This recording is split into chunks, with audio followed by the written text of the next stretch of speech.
اگر دوست دارین با روش‌های بی‌نظیر کسب درآمد از تیک تاک و با دانش روز دنیا در حوزه دیجیتال مارکتینگ آشنا بشین، این ویدیو برای شماست. سلام دوستان، برایان مالکی هستم، مدرس کالج در زمینه دیجیتال مارکتینگ، ای کامرس و هوش مصنوعی در ونکوور کانادا. در این ویدیو آموزشی قصد دارم مطالبی رو به شما ارائه کنم که در سمینارها و کلاس‌ها معمولا به دانشجوهای غیر ایرانی آموزش میدم و به جرئت میتونم بگم مطالبی که در این ویدیو شما یاد میگیرین در هیچ کجای وب فارسی وجود نداره و اگر مطالب رو تا آخر ویدیو مشاهده کنین، نوت برداری کنین، در آخر ویدیو یه اعتماد به نفس بسیار خوبی میگیرین که میتونین تیک تاک خودتون رو استارت بزنین و شروع کنین به فعالیت و همچنین انواع روش‌های درآمدزایی که من بهتون میگم مثل افیلیت مارکتینگ و مثلا حالت دراپ شیپینگ و مدل‌های مختلف درآمدزایی رو که باهاتون شیر میکنم میتونین استارت بزنین و به هر حال اجرا کنین. دوستان اگر یادتون باشه در ویدیو قبلی که روی کانال یوتیوب گذاشتم که نحوه درآمدزایی از هوش مصنوعی به علاوه کنوا، یه بخشش گفتم که وقتی شما محتوا رو میسازی میتونی روی تیک تاک منتشر کنی. خب بنابراین این ویدیو خیلی مفیده برای کسانی که این ویدیو رو هم دیدن. پس بدون اتلاف وقت بریم که این دوره رو استارت بزنیم. حتما برای من کامنت بذارین، نظراتتون رو بگین، چون وقتی کامنت ها زیاد میشه به حال آدم انرژی میگیره که ویدیو بعدی رو تولید کنه و سریعتر منتشر کنه. مرسی از تمام شما، منتظر پیاماتون هستم و بریم که شروع کنیم. مرسی. خب دوستان، قبل از اینکه تیک تاک مارکتینگ رو شروع کنم، برای کسانی که تازه با من آشنا شدن حتما مطمئن باشن کانال یوتیوب برایان مالکی آکادمی رو سابسکرایب کنن و به هر حال انواع ویدیوها رو از توی پلیلیست شما میتونین دنبال کنین. پلیلیست درآمد دلاری و بیزنس آنلاین، آموزش پیشرفته چت جی پی تی، آموزش یوتیوب، هوش مصنوعی، لینکدین مارکتینگ، آموزش پینترست، طراحی وبسایت، توییتر مارکتینگ، اینستاگرام مارکتینگ، مفاهیم دیجیتال مارکتینگ، سئو و همچنین آموزش گوگل ادز. حتما اینها رو دنبال کنین که بسیار مفید هست برای شما. و همچنین از این دوتا لینک وارد اینستاگرام من بشین و اینستاگرام رو فالو کنین و همچنین داخل کانال تلگرام بشین که اگر من خواستم پیامی بفرستم شما ببینید. خب پس بریم که شروع کنیم. خب دوستان، اول از همه ما وقتی میخوایم پلتفرمی رو شروع کنیم، یاد بگیریم، باید بدونیم که آیا ارزش تایم و وقت ما رو داره یا نه. اوکی؟ برای همین من اول از همه میخوام به شما اثبات کنم که این پلتفرم ارزش زمان و تایم شما رو داره. خب اول از همه قوی ترین و پولسازترین تیک تاکرای دنیا ایشون هستش، خانم چارلی که یه دختر 20 ساله هستش و میبینین که ویوها 6 میلیون، 16 میلیون یعنی 16 میلیون، 3 میلیون، 39 میلیون هستش. و جالبی اینه که نه ویدیوگرافر آنچنانی داره، نه ویدیوها در مورد دانش نمیدونم راکت ساینس، پرتاب موشک هستش، نه علوم فضایی درس میده. فقط میاد جلوی دوربین، خب میاد مثلا نگاه کن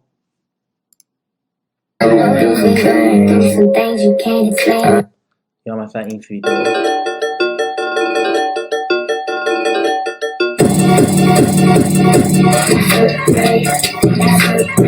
50 میلیون ویو واسه چی؟ خب یا مثلا این ویدیو رو نگاه کن. پس شما متوجه میشی از این قضیه که آدینسی که روی تیک تاک هست با آدینسی که روی یوتیوب هست با آدینسی که روی اینستاگرام هست متفاوته، چون نگاه کن آدینسی که روی تیک تاک هست قشر جوون هست که دنبال مثلا فان، دنبال وقت گذرونی اینجوری هستن. مثلا این شما نیستن که بخوان مثلا یک آموزشی رو یاد بگیرن. چرا؟ البته هستن یه گروهی که میان تیک تاک واسه آموزش دیدن، خب اما تیک تاک به این خاطر معروف شد اولی که استارت زد، به خاطری که اصلا اسمش بود فکر میکنم دنس میوزیک، همچین چیزی، که با ویدیوهای رقص معروف شد. بعد که جلوتر رفت دید که آقا ویدیوهای آموزشی هم داره جواب میده، ویدیوهای مثلا آشپزی هم داره جواب میده. خب بنابراین اینو ما دیدیم. پس ایشون پولسازترین تیک تاکره که درآمدش 17 میلیون در ساله. خب بعد نفر دوم توی لیست ایشون هستش، حالا فکر کنم دیکستی میشه اسمش، 56 میلیون فالوور. ایشون اولیه 154 میلیون فالوور. یعنی شما در نظر بگیر یک کسی مثل، حالا من نمیدونم، سلنا گومز یا کسای خواننده های مطرح روی اینستاگرام 150 میلیون فالوور دارن. خب الان ایشون نه سلبریتیه نه هیچ کس، خب نه مهارت خاصی، نه به شما مدارک دانشگاهی نشون داده، هیچی. یعنی حتی نگاه کنی انگشت وسط هم نشون داده شما در نظر 20 میلیون فالوور گرفته. خب بعد شما متوجه میشی که آقا این فضا یه فضای جدیده. پس شما اون دانشی که توی اینستاگرام مارکتینگ یاد میگیری اونو الان یه خورده باید بذاری کنار و مطالبی که توی این ویدیو من به شما میگم اونا رو یاد بگیرین، خب تا بتونین روی تیک تاک موفق بشین. اوکی؟ خب من الان لاگین شدم روی تیک تاک، اوکی، و کم کم میخوام تمام تکنیکا رو به شما آموزش بدم. اول از همه ثبت نام کردن روی تیک تاک کار خیلی سختی نیست. شما کافیه بزنین تیک تاک ساین اپ، اوکی، و اینجا وارد لینک ساین اپ تیک تاک میشین. شما میتونید با ایمیل، با شماره موبایل، البته کسایی که داخل خارج داخل ایران هستن ممکنه با موبایل نتونن. حالا من نمیدونم داخل ایران الان موبایل جواب میده، ولی با ایمیل دیگه قطعا میتونید. خب و موضوع بعدی، اگر تیک تاک داخل ایران فیلتره، سعی کنید با یه آی پی وارد بشین. یعنی مثلا اگه آی پی تون آی پی آمریکا هستش، همیشه روی آی پی آمریکا بمونید وارد تیک تاک بشین. میدونید چرا؟ حالا جلوتر من توضیح رو بهتون میدم. اوکی، ایشون هم تقریبا 10 میلیون در سال درآمدشه و نفر بعدی ایشون هستش، البته ادیسون. آره دیگه، ایشون هم ویدیوهای مثلا میره توی مرکز خرید همینجور میچرخه و به حال ویدیوها میلیونی ویو میگیره. پس ببین روی تیک تاک آنچنان شما مثلا ویدیوهایی که روی اینستاگرام میذاری که باید محال ادیت بشه، روی یوتیوب به حال باید دارای محتوا باشه، اینجا از این خبرها نیستش. ولی یه سری تکنیک های خاص وجود داره که اگر شما نمیخوای جلو دوربین برقصی، من یه سری ایده بیزنسی به شما میگم که چه شما بخوای خودت تولید محتوا کنی، چه بخوای تولید محتوا نکنی، از یه جای دیگه برداری، بهت یاد میدم چجوری این اکانت ها رو رشد بدی. اوکی؟ خب بریم که شروع کنیم. اوکی، موضوع بعدی ما باید بدونیم که آقا الان فرض کنین شما چون روی تیک تاک، خوبی تیک تاک در مقایسه با اینستاگرام اینه که تیک تاک شما اصلا هیچ فالووری هم نداشته باشی، مثلا بگو 0 ویدیو منتشر میکنی، اون ویدیو امکانش هستش ناگهان 1000 تا ویو بگیره. خب ولی روی اینستاگرام تو باید فالوور جمع کنی کم کم تا به حال یه خورده ویو بگیری. اوکی، حالا ممکنه ویدیو وایرال بشه گاهن، ولی اون وایرال شدن روی تیک تاک شانس بیشتری داره. یعنی شما از هر 10 تا ویدیو 20 تا ویدیو ممکنه مثلا یه ویدیو روی اینستاگرام وایرال بشه، ولی اینجا از هر 10 تا ویدیو ممکنه 5 تاش وایرال بشه. اوکی؟ حالا شما اگر تبدیل بشی به ماکرو اینفلوئنسر، یعنی چی؟ یعنی فالوورات بالای 500,000 تا بالای 100,000 تا برسه، خب شما میتونی برندها رو به ازای هر پستی که روی تیک تاک میذاری، مثلا فرض کن یه برند لباس به شما یه ویدیو میده، میگه ویدیو منو بذار روی اکانت تیک تاکت. خب به ازای هر پست اوریج قیمت $150 تا $700 هستش. خب به حال بستگی داره 100,000 تا فالوور داری یا 1,000,000 فالوور. خب این عرفش هست. شما فرض کن برسی به 1,000,000 فالوور، میتونی با 2 تا پست برای برند گذاشتن $1,400 تا $1,500 کسب درآمد داشته باشی. یادتون باشه دوستان، توی دوره هوش مصنوعی و کنوا بهتون یاد دادم چجوری محتوا بسازین تا سریع رشد کنین و به 1,000,000 فالوور برسین. اوکی؟ حالا اینجا هم بیشتر توضیح میدم.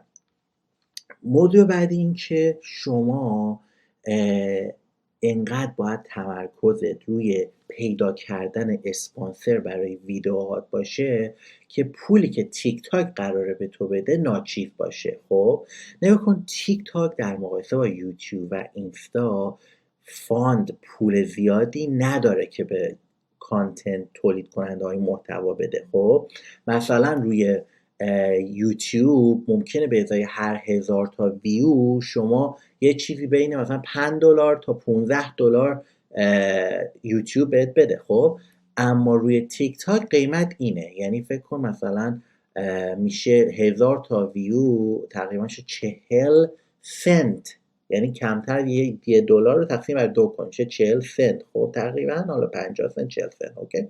پس پولی که قرار از تیک تاک خودش به دست بیاد ناچیزه و بهتر برای ما. میدونید چرا؟ چون یوتیوب گیر میده اگر شما محتوا مثلا همش هوش مصنوعی باشه. خب ولی تیک تاک به ما گیر نمیده، میگه آقا تو محتوا بذار، مردم تعامل کردن نوش جونت، فالوت کردن نوش جونت. خب و سریع فالوورات میره بالا به 1,000,000 میرسه و تو دنبال برند میگردی که آقا به تو تبلیغات بده، تو روی پیج منتشر کنی. اوکی؟ و اگر تمرکز رو بذاری زبان انگلیسی، در آمریکا برندها به ازای هر 10,000 تا فالوور نرخش $100. خب شما به ازای هر 10,000 تا فالوور باید $100 طرف رو شارژش کنی. اوکی؟ و موضوع بعدی، اصلا شما بگو با برندا من نمیخوام کار کنم. اوکی؟ میای چیکار میکنی؟ دراپ شیپینگ یا دیجیتال پروداکت یا افیلیت مارکتینگ. یعنی چی؟ یعنی میای یه سری کمپانیایی مثلا نرم افزاری، خب فرض کن مثلا Grammarly affiliate marketing. اوکی؟ یه نرم افزار بسیار معروفی این Grammarly. اوکی؟ که میاد متنای شما رو ویرایش میکنه، خب با وسیله هوش مصنوعی. اوکی؟ شما میتونی افیلیت این برند بشی، بعد لینک خودتو بگیری و وقتی پیجت مثلا بالای 10,000 تا رسید، لینک اون برند رو بیای بذاری روی بایو. خب بذاری روی قسمت بایو و این محتوا منتشر میشه. اصلا بگو بیای مثلا افیلیت مارکتینگ چی بشی؟ مثلا فرض کن شرکت های پروازهای خارجی، مثلا booking.com. این شرکت booking.com affiliate marketing. اوکی؟ میگه آقا افیلیت مارکتینگ ما بشه. این booking.com میدونی چیه؟ پلتفرم رزرو کردن هتل. آره دیگه، هتل. خب شما ساین اپ میکنی و میشی افیلیت مارکتر. این وقتی طرف روی لینک شما یه لینک از این سایت میگیری، خب بعد میای میذاری روی بایو پیجت. اوکی؟ بعد درباره مثلا سفر، مسافرت، جای دیدنی دنیا مثلا شما میتونی ویدیو بذاری، اوکی. بعد طرف میگه وای چه جای باحالی. خب بعد مثلا آخر ویدیو میتونی بگی که آقا go to bio، روی بایو کلیک کن و هتل تو با 10% تخفیف بوک کن، اوکی. بعد این فالوورها شروع میکنن روی این کلیک کردن و میان روی وبسایت booking.com، اوکی، booking.com و اینجا بوک میکنن. $1000، $2000، $500 پول میدن، خب برای بوک کردن هتل. و اینجا شما از این سایت پورسانت میگیری، خب پورسانت میگیری که حالا پورسانتش رو اینجا منشن نکرده، ولی معمولا پورسانت های شرکت های سرویس خدمات 50%. ممکنه مثلا $500 باشه، شما مثلا نصفش $250 رو بگیری. ولی گاهن booking.com من فکر کنم رو همون 10-20% باشه، چون برند خیلی معروفیه و اصلا ترافیک خود سایت خودش اصلا 500 million، یعنی اصلا خیلی بزرگه سایتش، اوکی. پس اینم از افیلیت مارکتینگ. خب مهم اینه که اکانت شما برسه بالای 10,000 تا فالوور، اوکی. و هنوز پیدا میشن افرادی که بخوام به تو تبلیغ بدن یا خودت افیلیت مارکتر کس دیگه بشی و بیای برند تو اون لینکش اون بالا بذاری، اوکی. اینم از این روش های درآمدزایی خیلی جذاب که از بین همه اینها من یکی اینو بیشتر دوست دارم و یکی از برندها. خب مثلا فرض کن محتوایی که میزنی تو حوزه زبان انگلیسیه، اوکی. بعد میای مثلا میای abc.com affiliate marketing، یه سری سایت های آموزش زبان انگلیسی هستش، خب که تو میتونی مثلا نگاه کن learn English website affiliate marketing، آموزش زبان هست. خب مثلا فرض کن British Council، اوکی، یا مثلا English class، آموزش زبان میذاری. خب بعد میشی افیلیت مارکتر این سایت، اوکی. این سایت آموزش زبان میده، بعد لینک افیلیت رو میگیری. بعد فکر کن محتوای تو همش آموزش زبانه، مثلا سوالات 4 گزینه‌ای میذاری، خب که توی دوره کموا و هوش مصنوعی تو این دوره. بعضیا ممکنه هنوز نمیدونم من درباره چی صحبت، این دوره خب این دوره رو ببینید. توی این دوره یاد دادم با هوش مصنوعی چجوری محتوا درست کنی. وقتی اینجا محتوا همه میشه کلاسای همه میشه زبان انگلیسی، بعد روی بایو میای لینک این سایت رو میذاری، هر کی کلیک کنه و این سایت خرید انجام بده شما پورسانت میگیری و به هر حال همین $40 $50 توی ماه 10 تا ازت بخرم میشه $500. خب و الان نمیخوام ویدیو طولانی بشه، ولی انقدر برندهای زیادی هستن، تولید کننده های محتوای زیادی روی تیک تاک دارن افیلیت مارکتینگ انجام میدن که اصلا تعدادش بسیار زیاد. و الان من با اون تکنیکی که توی این ویدیو به شما یاد دادم، شما اصلا به زبان فارسی دیگه نمیخواد تولید محتوا کنی، به زبان انگلیسی تولید محتوا کن و شرکت‌های آمریکایی رو تارگت کن. خب که اونا وقتی میبینن اکانت شما رشد کرده بیان مثلا روی پروفایل روی لینکت بزنن و اینجا به شما مثلا پیام بدن که آقا من نگاه مثلا این بنده خدا زرنگه دیگه، اومده کیف و کفش میفروشه تا رشد کنه. خب اینجا به شما پیام بدن بگم آقا من میخوام روی پیجت این دوره آموزشی زبان انگلیسی ما رو تبلیغ کنی، یا دوره یا مثلا پکیج تور مسافرتی ما رو تبلیغ کنی، اوکی. این از اوکی. بعد از این حالا بریم سراغ دیتیل، سراغ دوستان. اگر دیدم ویدیو داره زیاد طولانی میشه، چون توی کامنت های دو ویدیوهای قبلی گفتین که بیشتر مباحث رو توضیح بده، سریع رد نشو.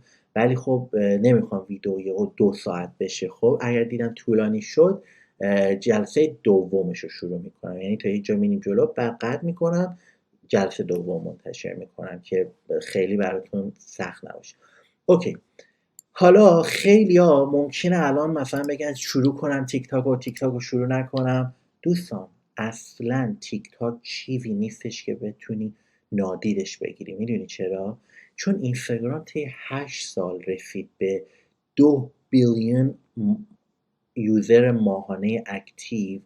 تیک تاک توی 4 سال به این عدد 1 بیلیون یوزر رسید. اوکی، و طبق آمار اوکی که الان واچ تایم یعنی چی؟ یعنی زمانی که مردم سپری میکنن روی اینترنت بین فیسبوک، نتفلیکس یک آنلاین پلتفرم برای تماشای مووی فیلم، نتفلیکس، فیسبوک و تیک تاک متوجه شدن مردم الان زمان بیشتری برای نگاه کردن ویدیوهای کوتاه بین 15 تا 30 ثانیه‌ای میگذرونن تا 2 ساعت ویدیو. اوکی، پس تیک تاک چیزی نیست که بتونی ایگنورش کنی، نادید بگیری. و تیک تاک داره میره به سمتی که تبدیل بشه به چی؟ به سرچ انجین، یعنی یه چیزی بشه این گوگل. چرا؟ طرف سرچ میکنه بای کلوت، خرید لباس. اوکی، معمولا اینجا اینو رو گوگل معمولا تو سرچ میکنی. خب اما تیک تاک داره تبدیل میشه به سرچ انجین. حالا من سرچ انجین به فارسی میشه جستجوگر آنلاین، عین گوگل. خب اینجا مردم سرچ میکنن بای کلوت آنلاین و اینجا همه این تولید کننده های محتوا میگن آقا این لباس رو بخر، این لباس رو بخر، این لباس رو بخر. و اینا که خودشون کارخونه تولید لباس ندارن، اینا افیلیت مارکترن. خب و مثلا میگه آقا این لباس از زارا خریدم، میری رو لینک کلیک میکنی میبینی آقا میبرد روی زارا و این پورسانت میگیره. اوکی، مثلا ببین اینو. I got scammed, so you don't have to. That's a picture of a hoodie pocket on a hoodie. That's not a real pocket at all. Printed pocket. ببین این طرف توی آشپزخونه خونش ویدیو گرفته، 1 میلیون بازدید. بعد شما مثلا الان اعتماد به نفس نداری که من اگر استارت بزنم شاید موفق نشم. نه دوستان، اصلا اینجوری نیستش. این ببین اصلا هیچی نداره. خب یعنی اصلا عجیب غریب. اوکی، 1 میلیون بازدید. شما به هر حال 1 میلیون بازدید از خود تیک تاک بخوای پول در بیاری 4 سنت. 1 میلیون تقریبا میشه، اگر ما مثلا الان اینجا بیایم 2 تا صفرشو ببریم جلو میشه 40,000 دلار، چون الان 6 تا صفر داره دیگه. خب 1 2 3 1 2 3. خب بعد این دوتا رو ما برداریم تقریبا میشه، بذار این حساب کنم، الان خستم از کالج اومدم. 40 سنت ضرب در 1 میلیون ویو میشه 40,000 تا. اینو من گفتم 40,000 دلار میشه دیگه. خب به هر حال یه ویدیو یهو وایرال بشه مثلا 1 میلیون که میبینیم نیاز نیست تیم فیلم برداری آنچنان خفنی شما استخدام کنی. تو I got آشپزخونه scammed, so you don't have to. That's a picture of a hoodie pocket on a hoodie. That's not a real pocket at all. Printed. اوکی و 28,000 تا لایک. اصلا عجیب، خیلی عجیبه که اینا چجوری مثلا این تیک تاک الگوریتماش اینقدر محتوای این سبکی رو داره پوش میکنه. اوکی، حالا البته الگوریتم ها رو من به شما یاد میدم. اوکی پس این روش های درآمدی، اینم رشد تیک تاک و اینم آمار و ارقام که اصلا تیک تاک قابل نادید گرفتن نیستش. اوکی، و حالا شما میخوای بدونی که آقا چه مقدار زمان روی تیک تاک دارن مردم سپری میکنن. خب نگاه کن، طبق آماری که منتشر شده 30% کاربرای تیک تاک در جهان کمتر از 1 ساعت زمان میذارن و هولوش 19% 1 ساعت، 19% 2 ساعت، 15% 5 ساعت، 11% 10 ساعت. یعنی ببین افرادی هستن از این 2 بیلیون یوزر 6% 2 بیلیون چی میشه؟ 2 بیلیون چی میشه؟ خیلی میشه که 10 ساعت در روز روی تیک تاک دارن زمان میذارن. و پلتفرمی نیستش که شما بگی که برم کار کنم یا نکنم. اصلا از این گذشته بسیار اصلا پلتفرم خفنیه. حالا شما میگی اوکی، حالا من اگه بخوام استارت بزنم محتوای من بهتر خوشایند برای چه گروه قشر سنی باشه؟ ببین بیشترین مخاطبای روی تیک تاک بین 18 سال تا 24 سالن، 25 سال تا 34 سال و گروه سنی بالای 35 هم هستن. خب و خانوما بیشتر روی تیک تاک فعالن. اوکی، نگاه کن قشر سنی 18 تا 24 تعداد خانوما بیشتر از آقایونه. اوکی، و حالا بین 25 تا 34 تعداد آقایون بیشتره. اوکی، و حالا شما میخوای بدونی که آقا همیشه میخوای بدونی که پلتفرم ارزشش رو داره، باید بدونی آقا اون خود اون پلتفرم اصلا پول داره در میاره. اینجا شما ببینید پلتفرم تیک تاک revenue یعنی درآمدی که از فروش تبلیغات داره 26% رشد داشته توی 2022. اوکی، یعنی 38 بیلیون دلار این درآمدش بوده. اوکی، 38 بیلیون دلار. یعنی چی؟ یعنی کمپانی های بیشتری به این نتیجه رسیدن که تیک تاک چیزی هستش که باید تبلیغات روش انجام بدن. مثلا الان یکی از مشتریای من، یکی از کلانتا که VIP هستش، به من گفتش برایان از ماه دیگه تبلیغات روی تیک تاک رو برام شروع کن، چون میبینه که چقدر این قشر جوون خوب پول خرج میکنن. میدونی قشر جوان مثلا سن 35-40 سال نیستش که به هر حال با ملاحظات هزینه کنه. قشر جوان ریسک پذیره، یا آقا ولش کن، مثلا بیا $20 $40 بدم این محصول رو بخرم، $100 بدم محصول رو بخرم. اوکی، پس این از اثبات این که تیک تاک یه فرصته و شما به هیچ دوره دیگه توی وب فارسی نیاز نداری که تیک تاک رو یاد بگیری. من تمام آنچه که شما لازم داری رو یاد میدم تو این دوره. خب که اصلا شما بی نیاز بشی، فقط چیزی که شما باید انجام بدی take action، اقدام. اوکی، یه تایمی رو میذاری تحقیقات میکنی. اوکی، مثلا چه محتوایی رو شروع کنی و اولم قرار نیست پرفکت ایدئال باشی. اول فقط هی پست میکنی و البته بهتون یه سری نکات رو میگم. پست‌های اول باید هشتگ‌های یکسان داشته باشه، حالا جلوتر بهتون میگم. اوکی، وقتی اکانت تیک تاک حالا میسازی، خب میتونی شخصی باشه، میتونه بیزنسی باشه. اوکی، یه امکان داره که شما این اینستاگرام وقتی اکانت رو میسازی از اول شخصی اکانت میتونی تبدیلش کنی به اکانت بیزنسی. اوکی، اما اگه تبدیل کنی به اکانت بیزنسی به خاطر مسائل کاپی رایتینگ حق اثر نمیذاره یه سری آهنگای ترند استفاده کنی. اوکی، و حالا من چرا به شما میگم که اگر تو ایران مثلا تیک تاک فیلتره، حالا من دانشجو از سر دنیا دارم، ایتالیا، لندن، فرانسه، استرالیا، کانادا، آمریکا، ولی اگه شما از ایرانید حتما با آی پی آمریکا بیاین بالا. میدونی چرا؟ به خاطری که تیک تاک نگاه میکنه آی پی تو کجاست. مثلا اگه تو آمریکایی شروع میکنه اول محتوای تو رو به آمریکایی‌ها نشون میده. اگر آی پی تو کانادا، مثلا آی پی من الان کاناداست، خب اول محتوای منو به کانادایی‌ها نشون میده، میخواد منو تو کانادا معروف کنه. شما مثلا آی پی آمریکا بزنید، تو آمریکا معروف میشه و کمپانی‌های قول تو آمریکا هن.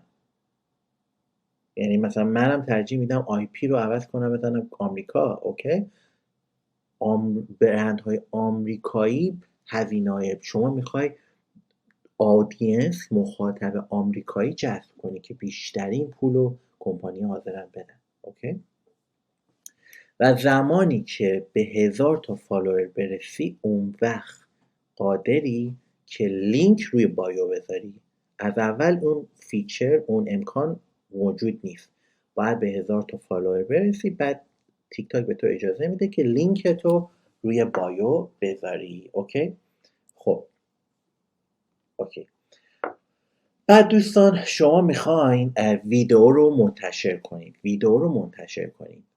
اول از همه بهتون بگم تیک تاک یه پلتفرمیه که دوست داره شما، خب یعنی ترجیحش اینه که شما ویدیو رو با مثلا نرم افزارهای دیگه ادیت نکنی. یعنی ویدیو رو خود تیک تاک رو روشن کنی، بری رو دوربینش و شروع کنی از خودت فیلم گرفتن. و داخل تیک تاک خودش یه سری ابزارهای ادیت کردن داره که به تو میگه آقا مثلا تو میخوای چیکار کنی، رو خود تیک تاک میتونی ادیت کنی. خب بنابراین اگر مثلا شما تصمیم گرفتی خودت بیای جلو دوربین، بهتره با دوربین فیلم نگیری، بری رو خود تیک تاک بزنی create content turn camera، یعنی خود داخل اپ ویدیو تو ضبط کنی. پس اگر هم خواستی ضبط کنی، نه روی اینستاگرام نه روی تیک تاک حالت 4K ویدیو نگیر، همیشه بذار رو 1080p HD و 60 فریم پر سکند.